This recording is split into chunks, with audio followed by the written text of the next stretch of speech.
Hello, আসসালামু আলাইকুম। সবাই কেমন আছেন? আশা করি সবাই ভালো আছেন।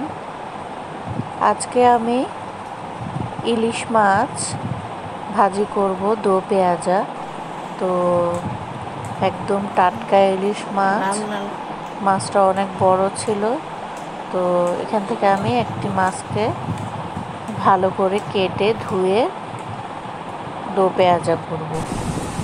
তো আমি মাছটাকে ভালো করে কেটে নিলাম, একটু লবণ দিয়ে ধুয়ে নিলাম।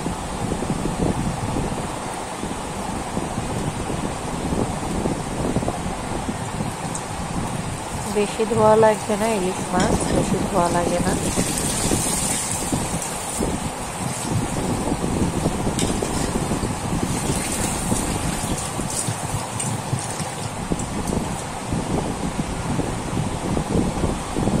দেখুন, তো এখানে আমি মাছটাকে প্রথমে লবণ, হলুদ গুঁড়া, মরিচ গুঁড়া, জিরা ধনে গুঁড়া দিয়ে ভালো করে মেখে নেব। আপনাদের যদি এই রেসিপিটি ভালো লেগে থাকে অবশ্যই লাইক, শেয়ার, কমেন্ট এবং সাবস্ক্রাইব করে দিবেন। তো আমার মাছটা মাখা হয়ে গেছে। এখানে আমি একটি প্যানে তেল গরম করে মাছটা দিয়ে দিব। ভালো করে গরম হতে হবে তেল।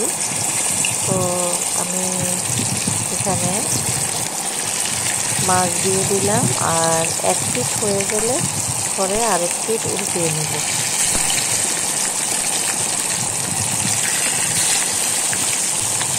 তো ইলিশ মাছ আবার খুব কড়া ভাজি করা যাবে না। এখানে আমি যেহেতু দো পেঁয়াজা করব পেঁয়াজ দিয়ে, সেজন্য একদম কড়া ভাজবো না। তো আমি উল্টিয়ে নিলাম মাছটাকে। এভাবে করে আমি সবকটা মাছ ভেজে উঠাবো।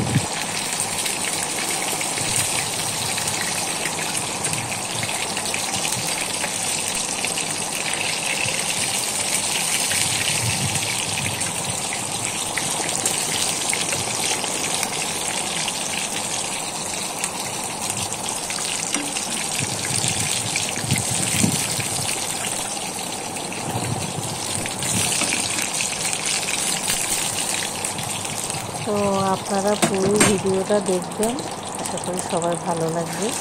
তো আমি বাকি মাছটাও এখানে দিয়ে দিলাম।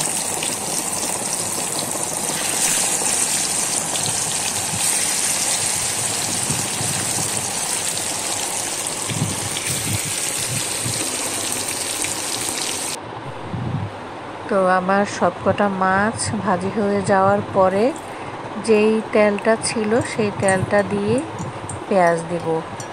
আমি অন্য আরেকটি কড়াই ব্যবহার করলাম। তো এখানে আমি পেঁয়াজ কুচি, কাঁচামরিচ ফালি আর হলুদ গুঁড়া,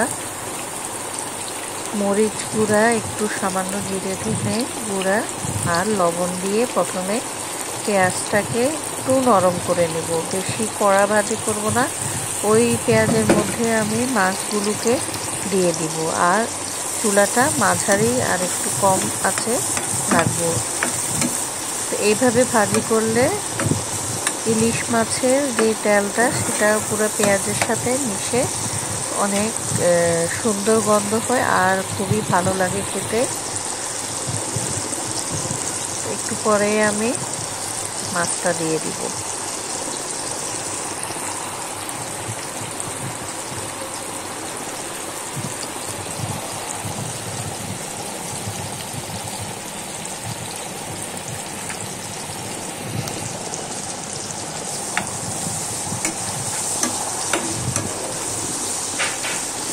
হালকাভাবে একটু নেড়ে নিলাম।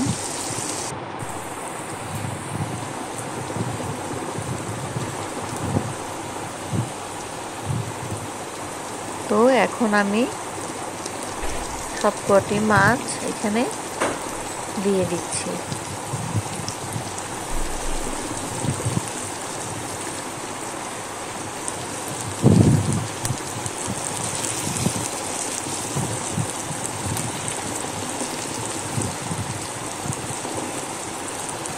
তো মাঝারি আঁচে রাখবো আমি চুলাটাকে। এভাবে করে আমি এক পিঠ একটু হয়ে আসলে আবার উল্টিয়ে দেব।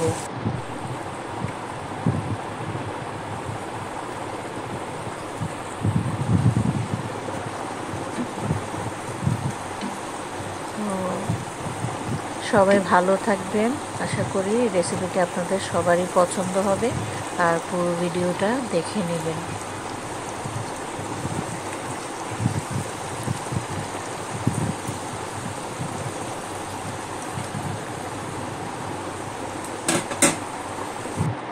আমার মাছ ভাজি কমপ্লিট।